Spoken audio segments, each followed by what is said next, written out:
20 siglos de caminar dejando huellas en la historia que quedan ahora en artistas y creadores que nos darán otros 20 siglos de vida. Esto es Confluencias Culturales.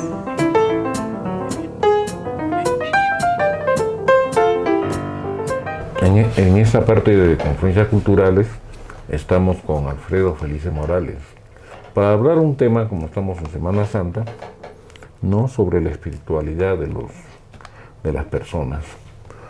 Alfredo, buen día. Buenos días, ¿cómo está? ¿No? Tenemos dos tipos, ¿no? Una existencia espiritual que nos de alguna forma orienta a una existencia material, ¿no? Sobre esto, ¿qué podemos decir? Bueno, habríamos que diferenciar entre espiritualidad y religiosidad, ¿no? Claro. Una cosa es ser religioso y otra cosa es ser espiritual, ¿no? Yo puedo ser espiritual sin ser religioso, ¿no? O puedo ser religioso sin tener nada de espiritualidad, ¿no? Entonces, tendríamos que entender con claridad esos dos aspectos. Claro. Porque la religión impone normas, hay mandamientos, hay tantas cosas que hay que obedecer a la forma como está organizada determinada religión. Claro. Que impiden y no dan libertad para el desarrollo de una verdadera espiritualidad, ¿no? Claro. Porque de todas maneras, una cosa que te corta la libertad de decidir, de pensar, o de inquirir, o no estar de acuerdo con alguna norma, ¿no? Corta tu deseo de ser una persona espiritual, ¿no? Lógico. Ahora, siempre la religión nos hace buscar a Dios en un ambiente que jamás lo vamos a encontrar. Todas las religiones nos indican que Dios está en el cielo primero, ¿no? Entonces todos miramos arriba pensando que el cielo está arriba, ¿no? O que está dentro de una iglesia, o que está en el altar, o que está dentro de la hostia, dentro del sagrario, etc., ¿no? Y allí nos postramos, nos arrodillamos y pedimos y lloramos y todo. Claro. Y jamás encontramos respuesta a nuestras oraciones ni peticiones. Claro. Entonces, y otra cosa es cuando uno busca la espiritualidad, no necesita de un Dios, porque empieza a encontrar a la divinidad dentro de sí mismo. Claro, y descubre que Dios está acá dentro. Y que nosotros adentro tenemos una parte de Dios, como en la filosofía griega pues decían la mónada divina, ¿no? Claro. Ahora los primeros monoteístas, ¿no?, los ahora tan perseguidos y satanizados pastunes y persas, ¿no?, iraníes, y en la zona cercana al Tíbet, ¿no?, ellos decían que Dios estaba en todo. Y Dios era todo, era el bien y el mal también, ¿no? Claro, por ejemplo, dentro de esta, por ejemplo, si queremos explicar nuestro origen espiritual o divino, partiríamos de la idea griega que dice que nosotros somos chispas que son emanadas por una fuente, ¿no?, que es el absoluto o que es Dios. Entonces, millones de pedacitos de ese Dios se desprenden como lucecitas de un palito de fósforo, imaginando, ¿no? Claro. Lucecitas pequeñitas que se esparcen en todo el universo. Esas lucecitas van pasando por dimensiones, llegando a todo lo que está en la galaxia. Llega a la Tierra, esas mónadas, esos pedacitos de Dios, ¿no?, entran a los cuerpos materiales, ¿no?, entra a los vegetales, entra a los minerales, entra a los animales, al cuerpo humano, y empiezan su desarrollo de evolución, ¿no?, claro, de autorrealización espiritual. Y hay una bonita historia, ¿no? Por ejemplo, ¿cuántas veces está dentro de nosotros esa mónada para alcanzar la autorrealización del ser, ¿no? Claro. Dice 108 veces vivimos como seres humanos. Si no nos autorrealizamos, esa mónada involuciona. De estado humano pasa a ser animal, vegetal, mineral, en miles de años. Llega al extremo de estar libre como vino. Pero nuevamente empieza su proceso de evolución hasta alcanzar el estado humano. Allí otras 108 vidas. No se autorrealiza, nuevamente involuciona. Dice que involucionamos 3.000 veces. Entonces 108 vidas más 3.000 veces son eones de años que estamos en ese proceso de autorrealización. Entonces, si esa mónada que vino chiquitita se autorrealiza, dice, regresa como un sol.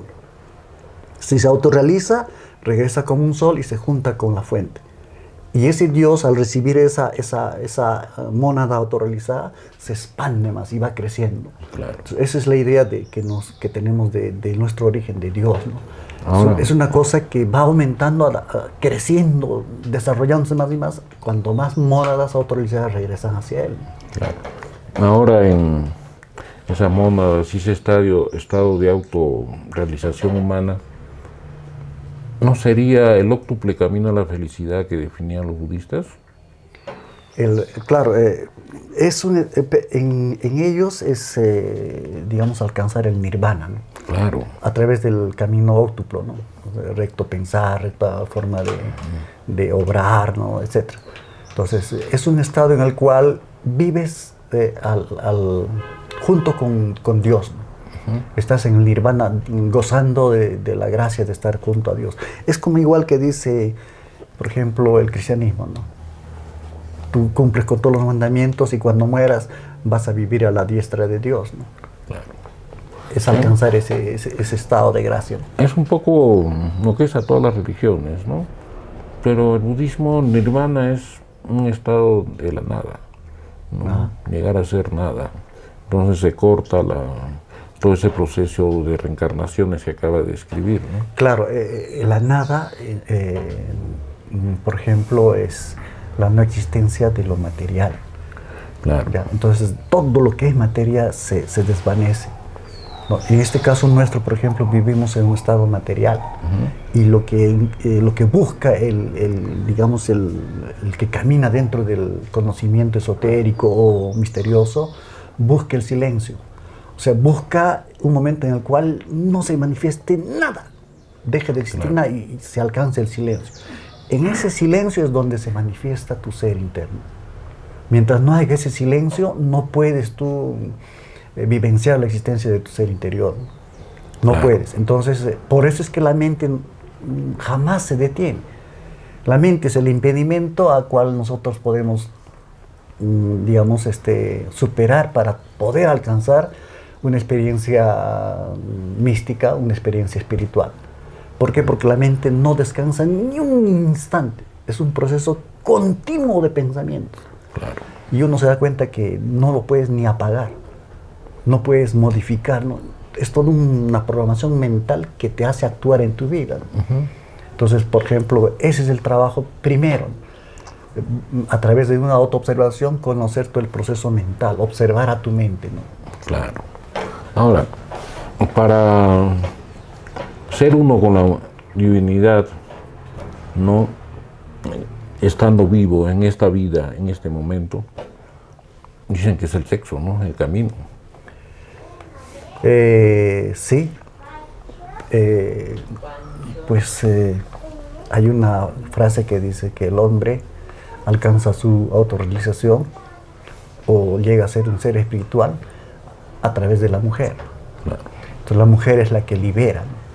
Entonces es un proceso, un trabajo que es parte del camino, que también se puede obviar, porque hay que considerar que el espíritu, por ejemplo, no tiene sexo. Ya, un ser espiritual no está dividido en esa dualidad de macho o hembra. Claro. ¿No? Entonces allí se procesa la energía sexual a plenitud, ¿no? Mayormente se trabaja con lo que se llama el arcano AZF, le dicen, ¿no? O la forja de los cíclopes, o la transmutación de la energía sexual, Claro. o el trabajo alquímico de la conversión del plomo en oro. Todo eso es un proceso sexual, ¿no? Es un trabajo sexual, ¿no? Es el sexo tántrico, lo que llaman. Es lo que la Biblia prohíbe, ¿no? No fornicar, o sea, no derramar esa energía sexual. Claro. Absurdamente una eyaculación, etcétera, ¿no? Porque allí se está encerrando un poder inmenso, ¿no? Que puede autorrealizar a un ser humano, ¿no? A darle cualidades de un superhombre, ¿no? ¿No? Se puede fabricar a través de eso una raza de seres humanos totalmente superiores, ¿no? Entonces, sí es un trabajo, por eso es un secreto muy celosamente guardado. Algunos estudiantes de las escuelas esotéricas, si se atrevían a decir en público, pues eran degollados, porque eso no se podía hablar con claridad. Pero ahora las cosas han cambiado, entonces ya se puede hablar, pero la gente no entiende. No, es que queda, pues, ¿no? Digamos, el sexo sin derramamiento del semen te hacía uno con Dios. ¿No es así? Entonces ya no necesitabas a los sacerdotes que se ponían y se ponen entre tú y Dios, ¿no? Ellos interpretan a Dios para que tú cumplas sus mandamientos.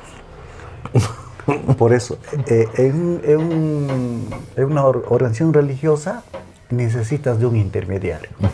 Ya, ese es el sacerdote, por ejemplo, o los pastores, o los guías espirituales, etc.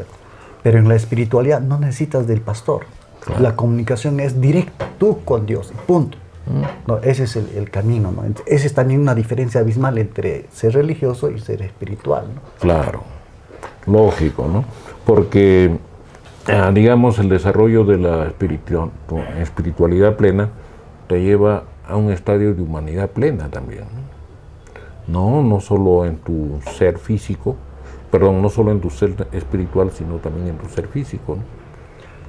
Claro, es cierto. Por ejemplo, a nosotros nos han dado un promedio, o sea, una vida que caduca máximo a los 100 años.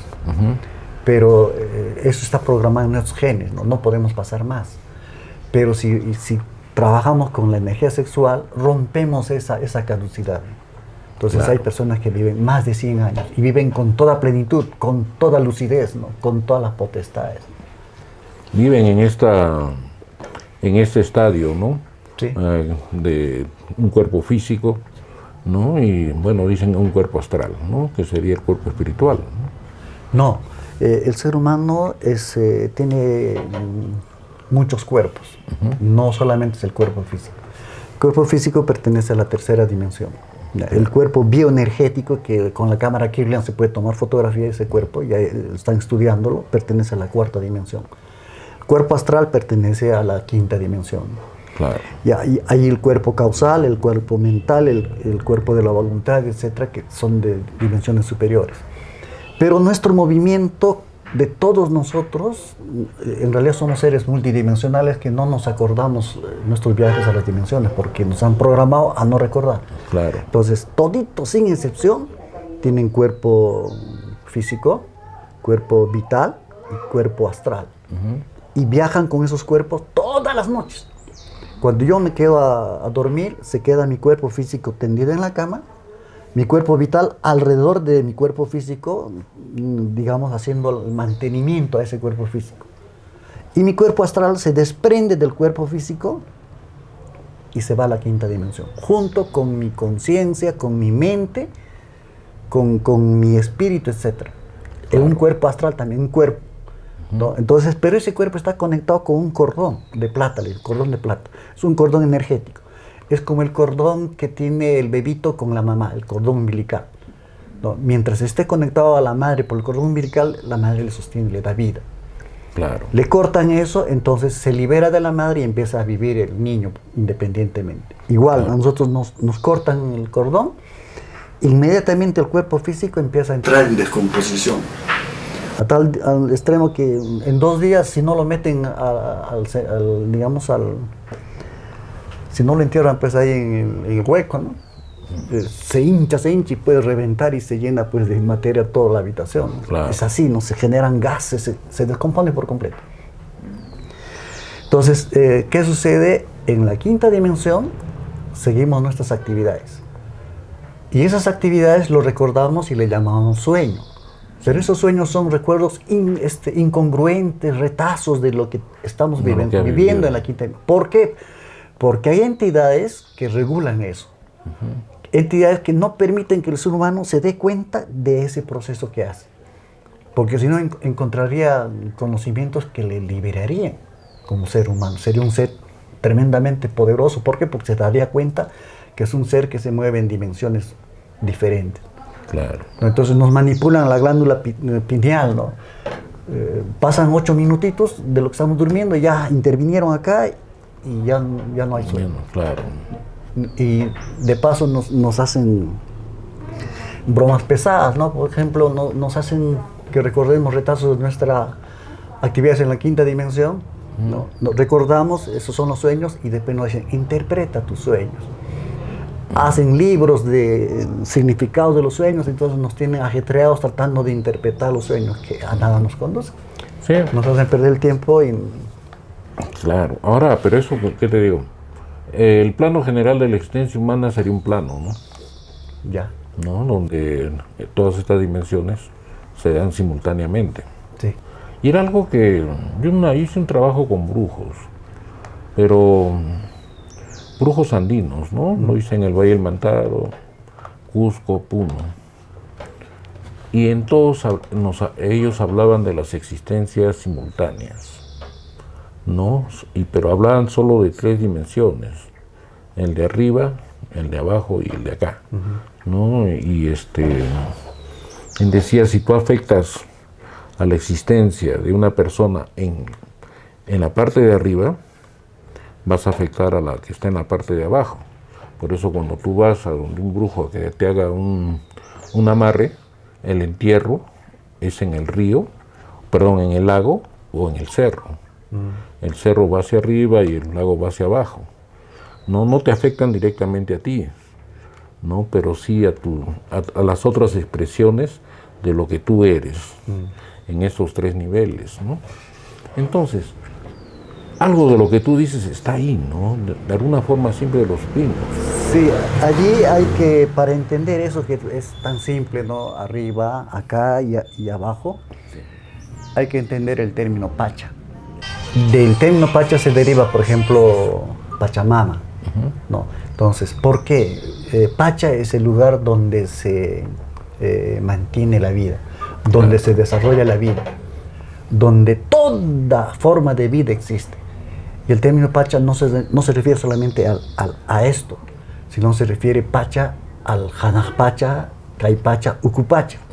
Claro. Y el Hanaj Pacha no es el cielo nomás, sino es todo el universo. Claro. Y en el universo hay múltiples formas de vida. Entonces esas múltiples formas de vida que se mantienen en el universo están dentro de lo que se llama Pacha, ¿no? Entonces, eso quiere decir que también el término Pacha está indicando las dimensiones superiores, dimensiones inferiores, ¿no? Mundos donde viven seres espirituales de un nivel elevado, de repente, supongamos, de espiritualidad, ¿no? Y otros que están en dimensiones inferiores donde están sufriendo las consecuencias de sus actos, ¿no? Están ahí las entidades demoníacas, están entidades, o sea, todo lo perverso y lo malo. Cuando uno va a la quinta dimensión conscientemente, pues es como si yo viajara a Lima y llego a Lima y de repente llego a la parada donde todo es asqueroso, donde tengo que cuidarme porque alguien me va a acuchillar o me va a robar, y vivo en zozobra, etc. O también puedo ir a Miraflores, donde llego a una calle donde las casas son hermosísimas, no hay ni tránsito de carro, todo es verde, todo es bonito. ¿Por qué? Porque estoy llegando a lugares donde, digamos, se mueve un determinado grupo de seres, ¿no? Entonces, en la quinta dimensión yo puedo llegar a un lugar. La quinta dimensión no es un solo lugar donde está todo hermoso y bello. Hay lugares terriblemente tétricos, malvados, malditos, ¿no? Y hay lugares también de niveles donde hay paz, donde hay amor, etc., ¿no? Todas las dimensiones tienen esos niveles de arriba, abajo y aquí, ¿no? Claro, ¿no? Pero claro, entonces en una sola dimensión está eso. Yo más bien lo relacionaba con que, ¿qué te digo? Sabíamos que, siempre supimos que habían otras dimensiones, pero en la sociedad occidental nos obligan a negarlo, ¿no? Claro. ¿No? Claro, por ejemplo, nos obligan a no aceptar de que existe, o sea que la religión católica nos dice, tú naces, creces, mueres y se acabó. Sí. Eternamente, de esos, suponte 70 años que has vivido, las consecuencias eternamente lo vas a sufrir en el infierno, millones de años quemándote o millones de años de felicidad. Claro. Es absurdo. ¿Cómo voy a existir millones de años en castigo si he vivido solamente 70 años? Entonces, eso era para meter miedo. Claro. Entonces, no, nosotros morimos, estamos un rato en la quinta dimensión y nuevamente volvemos a tomar otro cuerpo. ¿No? Volvemos a nacer acá otro cuerpo físico. Venimos una vez como varón, venimos otra vez como mujer, dependiendo de qué cosas hemos hecho en esta vida, ¿no? Claro. Entonces, si yo conozco eso del retorno y recurrencia que llamamos de repente incorrectamente reencarnación, podemos nosotros programar nuestras existencias futuras, viviendo ahora. ¿No? Si yo vivo acá corrigiendo todos los aspectos negativos y todo, en la siguiente encarnación yo voy a tener un nivel de vida diferente, donde no tenga problemas. Si en esta vida me doy cuenta de que, o en la anterior vida me doy cuenta de que he venido, por ejemplo, he vivido como mujer, yo tenía una pareja que me sacaba la mierda, o sea, me hacía la vida terrible. En esta vida yo he venido como varón y le estoy haciendo pagar el mismo pato. Yo me doy cuenta de eso, puedo modificar. ¿No? Ese conocimiento nos han escondido, ¿no? Lo han prohibido, ¿no? Y nadie tiene alcance a eso. Solamente los que están buscando, ¿no? Claro. Los que van experimentando esa verdad que nos movemos de tercera a quinta. Claro, ¿no? Pero, ¿qué te digo? Lo esconden también, que todos asumen que es así, ¿no? ¿No? Y un poco como, volviendo a lo de antes, ¿no? El sexo nos permite hacer uno con Dios, ¿no? Pero bueno, agarran y interfiere la religión y se convierte en intermediario entre tú y Dios, algo que tú lo podrías relacionar directamente, ¿no? Lo mismo no sucedería con las dimensiones. ¿Habrían seres que estarían intermediando ese acceso? Por eso es que no hay que fiarse pues ni de Dios, ¿no? Porque aquí en el camino camina solo. Claro. Camina solo, ¿no? O sea, habríamos que entender en qué condiciones se está desarrollando el ser humano. Entonces, el ser humano es una entidad que ha sido intervenida por otra inteligencia. Inclusive le han manipulado los genes, inclusive le han puesto un cerebro que no es humano. El sistema educativo apunta a que el ser humano no desarrolle su pensamiento crítico, no desarrolle su capacidad de resolver problemas de la vida, o sea, digamos, esa que nosotros desarrollamos al pintar, la creatividad, que nos permite superar los problemas de la vida. No permite que se imaginen. O sea, la imaginación en los 4 primeros años de la primaria lo quitan a jalones de oreja, etc. No le permiten al niño imaginar. Imaginar es ver, ¿no? Entonces van cortando todas las capacidades humanas a través de la educación y nos convierten en unos simples repetidores de algo que alguien dijo. ¿No? Entonces, educativo, la salud está programada para quemarlo, ¿no? La cultura, el folclore, la música, esto mismo, la pintura, todo está programado para que no ayude al ser humano a elevarse, claro, para mantenerlo donde está, ¿no? Entonces, frente a esa forma digamos, de opresión, de esclavitud, que ni siquiera nos damos cuenta, por eso decimos, despierta, date cuenta. Todos los seres humanos están dormidos, no se dan cuenta de lo que les está pasando, ¿no? Despierta, date cuenta. Entonces, frente a esa situación, nosotros pues, no tenemos posibilidad, ¿no?, de que alguien nos ayude. Claro. Porque ese alguien no existe. Ese alguien está solamente dentro de ti. Entonces tienes que entrar a tu interior para que encuentres a ese alguien que te ayude a romper todo esto. A que despiertes y te des cuenta de esta situación. Claro. ¿No? Entonces, por ejemplo, el verdadero trabajo que debe realizar todo ser humano es conocerse a sí mismo y liberarse de todito esto, ¿no?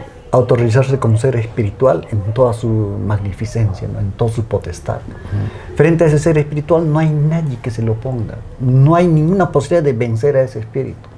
Es poderoso, el ser humano es terriblemente poderoso, pero no se da cuenta, está encerrado en una cárcel y esta cárcel lo han fabricado entidades que viven de nuestra energía, ¿no? Sí, lógico, ¿no? Y que no solo viven, sino norman nuestras vidas. Claro, nuestra forma de ¿no? vida. Y ahí, yendo a tu pregunta, ¿no?, el sexo es fundamental para tenernos en el estado mediocre en que toda la humanidad se desarrolla. es fundamental para meternos a un proceso de involución, a un Claro. proceso de degeneración, tanto física O sea, como su represión, digamos, intelectualmente. ¿no? Es así. Claro. Quien vive en función al sexo, por ejemplo, no es intelectual. Ya. No puede. El sexo le consume su capacidad de desarrollarse como ser intelectual. Sus emociones están en función al sexo, ¿no? Pornografía, etc. Su instinto peor es capaz de matar a una criatura con tal de sentir placer, no le importa. ¿No? Entonces, está ligado. Entonces, ese tipo de persona está en completa degeneración. Claro. No tiene posibilidad de superar eso. Es esclavo del sexo. Y tantas aberraciones que se hacen con tal de sentir placer sexual. ¿No? Somos esclavos de eso. Claro, Pues porque es la liberarse de única eso forma de y placer la que sociedad conocemos, y ¿no? la televisión apunta justamente a que el ser humano esté embarrado en ese problema. Sí. No hay un programa cultural que te hable sobre el sexo, por ejemplo, que te permita superar estas cosas. Un sexo sano, un sexo que te permita desarrollarte en todas tus facultades, un sexo que te permita trabajar en armonía con tu centro intelectual, emocional, motriz, instintivo. Un hombre equilibrado en función a un sexo sano. No hay. Claro. Yo me acuerdo que en secundaria a veces preocupados le preguntaban, profesor, ¿masturbarse es correcto? Y el profesor nos decía, sí, es una forma de que salga pues algo que está ahí adentro. No, es un estadio, ¿no? Entonces, Dicen- y realmente masturbarse es la peor cosa que podemos hacer. Ya no se puede masturbar. Claro, un poco ¿Por lo qué? ven Porque la como- masturbación no es sentir placer en forma correcta. La forma correcta de sentir placer es con una mujer. Claro, no, pero yo decía la masturbación dentro de la, digamos, de la psicología actual, que es una forma de reprimir a la gente también, es considerada un simulacro, ¿no? Se está preparando para cuando tenga su esposa, ¿no? Bueno, pero eso es dentro de la psicología actual, ¿no? Pero eso no se Claro. reprime. Ese era un tema de conversaciones bien interesantes en secundaria y en instituto superior que he enseñado, ¿no? Ese problema tocaba. Y por ejemplo en agropecuaria decía, a ver chicos, ustedes el curso de mejoramiento de raza de animalitos, ¿cómo lo hacen? A ver, con un cuye.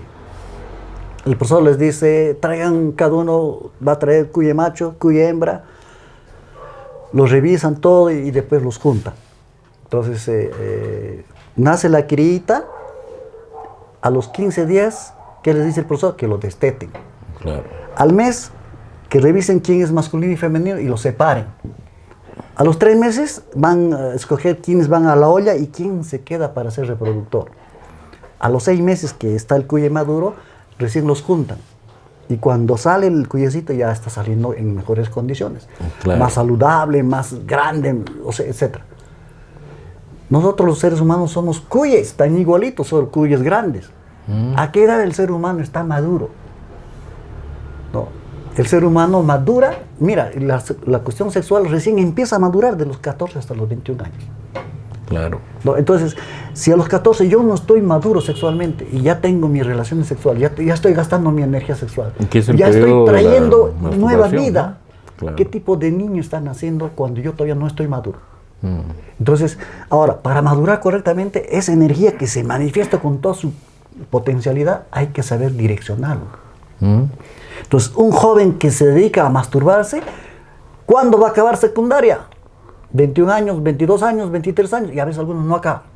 ¿Por qué? Porque toda esa energía que necesita su centro intelectual, lo gasta. Uno que se masturba así, no juega deporte. Su Claro. cuerpo es enfermizo, enquelenque. Cuando nosotros tranquilitos podemos ir corriendo aquí, no hay ida y vuelta sin problema. Tener el cuerpo bien saludable, bien fuerte. ¿Por qué no tenemos eso? Porque estamos gastando una energía que ni siquiera todavía debíamos gastar porque no está madura. Entonces hablamos sobre eso y claro que preguntaban y bueno, pues no. Como te digo, yo soy Trome sembrando duda, pues. Claro, pero eso es una forma de enseñar. Porque esa duda ellos tienen que resolverlo y al hacerlo aprenden.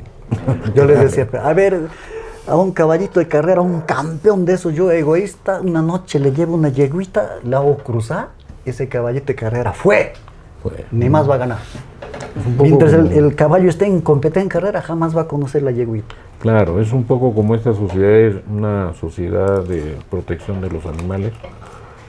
Hizo, ¿no? Había en Inglaterra era una tradición de los nobles, los caballeros, la caza del zorro, Claro. ¿no? Le soltaban manada de perros entrenados a perseguir al zorro.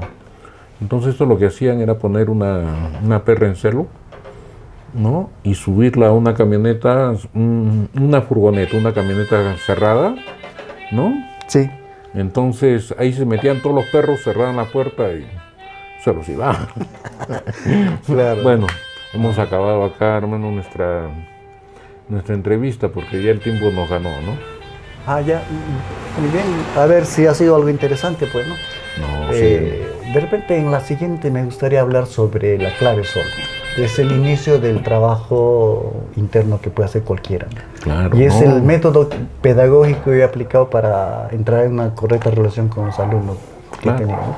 Y la cifra áurea, ¿no? Que para mí siempre es Ah, ya. un misterio muy atractivo. Ya. Sí puede ser, ¿no? claro. La proporción áurea, ¿no? La proporción áurea, ¿no? Que increíblemente se da en la cruz, en la chacana, ¿no? Ya. Porque la cruz que vemos en el cielo, el palo vertical es la diagonal de un cuadrado y el palo horizontal es el lado del cuadrado. Por eso en el conocimiento andino el cuadrado, o sea, es un símbolo mágico, ¿no? Claro. La chacana, ¿no? Además es Y una... allí está dada la proporción áurea. Claro, y es la cruz del conocimiento, por la chacana. Sí, eso les ha permitido desarrollar la arquitectura que han tenido ellos, ¿no? Lógico. Bueno, yo te agradezco nuevamente y pasamos al siguiente